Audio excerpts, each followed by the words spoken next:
I am here to get into a character analysis of Blade Runner, which was directed by Ridley Scott, released in the year 1982. And this is a real mesmerizingly rich kind of character display, which explores so many rituals of humanity in such a cold-hearted kind of atmosphere. Kind of what is the seeks up, like a yearning for connection. And Harrison Ford's a very worn down, cynical kind of detective character who's consistently questioning his own sanity and depth of humanity.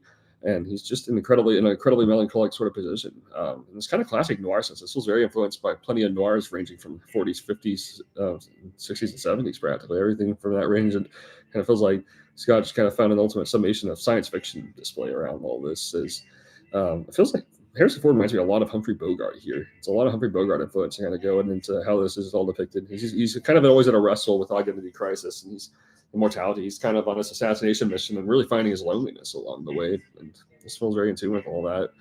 And then Luther Hire is just desperately clinging on to what little bit of life he can preserve. And the way that Scott perceives all this is that the replicas, the ones that Ford's out assassinating, them having the most humanity in a lot of ways. And it kind of that's kind of what the angle that Scott finds in all of this. And there's this kind of leader. He's a kind of a leader figure. He has very powerful desire yearning inside of him, which builds up to a final monologue in which he displays absolutely no mercy to Ford. He just kind of reflects on his entire life experiences as he fades away like tears in rain. It's just really a mesmerizing scene and powerful from start to finish. And then Sean Young is a very challenging kind of character who challenges perception on identity along with memories.